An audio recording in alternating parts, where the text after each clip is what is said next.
It's because I have a deep love for my hometown and the high school that I went to, the elementary school, the 7th and 8th grade school that we went to, 4th Ward right up the street.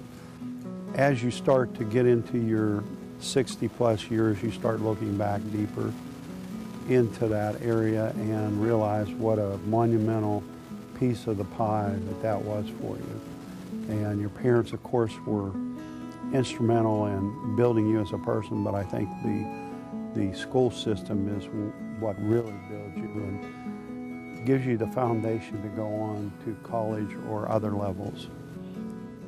Latrobe excels in art above any high school, I think, in the United States.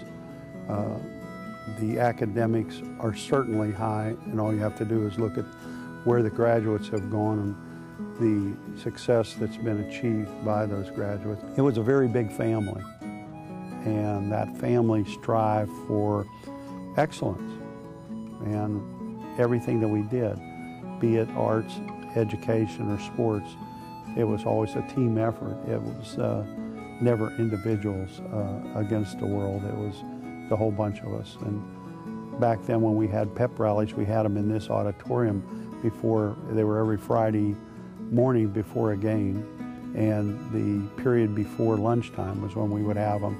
And if there's any cracks in the walls in here that they had to repair, I can assure you it came from those pep rallies, because some of them became beyond boisterous to where people would be holding their ears because it was so loud.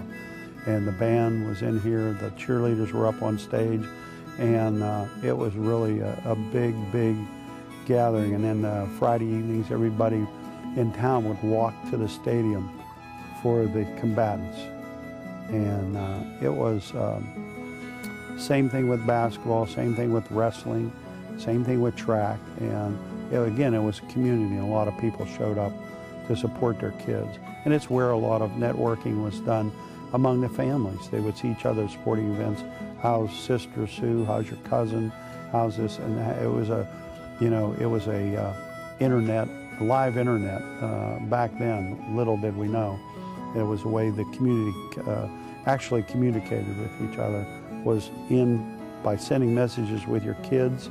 And then, of course, we had an assistant principal at that time, Mr. Yates, who was about probably 4'8" physically, but mentally he was 6'8". And he came up to us all and he'd go, immediately he would say something to the effect of, "How are you, Buster?" And he was real quick wit and real quick to solve problems. And the principal, Mr. Crawford, never got involved in the day-to-day, let's just say, fracases that went on in the hallways and what have you. And but Mr. Yates was the ultimate policeman and made a big impression on a lot of kids. It kept a lot of us straight.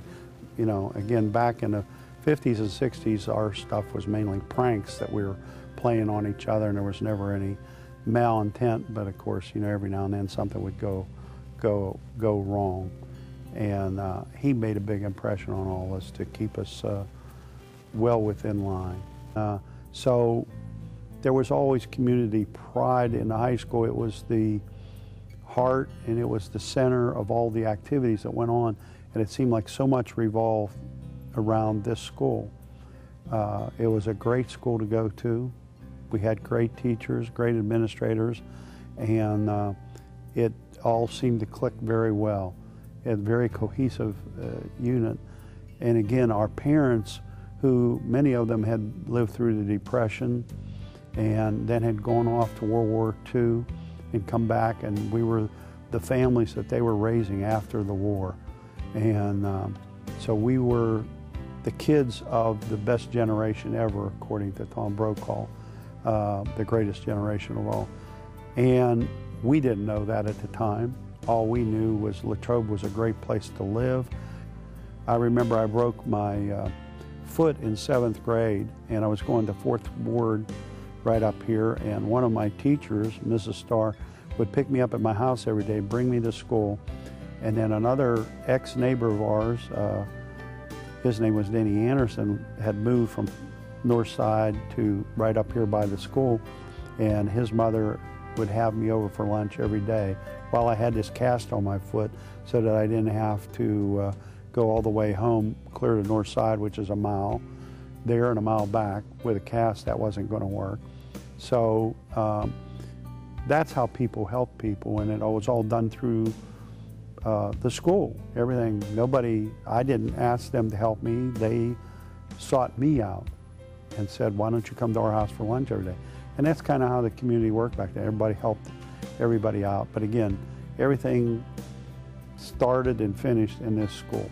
So we're planning on spending a lot of retirement years here with our old friends and new friends that we've met here, and putting back into the community to help me in the very beginning. So I look upon it as my due reward back to Latrobe for educating me and teaching me how to be a good citizen, to go out in the world and try to be successful and come back and try to replant some of that success back here and instill that in future generations. So we have grandkids, and we're thrilled to have grandkids.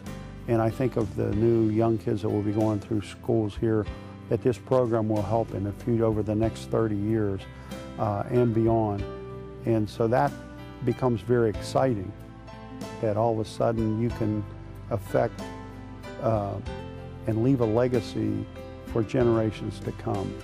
So that's kind of why we got involved and decided to make a contribution to help get this program going and on the road. And we feel it will be a huge success. We've got the backing of a lot of really, really good people in town. And I think the school district, when the sports and the education and the arts are all on a very level playing field, that they're all three the best rated in the state, that will help us produce better students, which will produce better students, better citizens to go out in the world and represent Latrobe. And by doing that, you plant a lot of little seeds everywhere.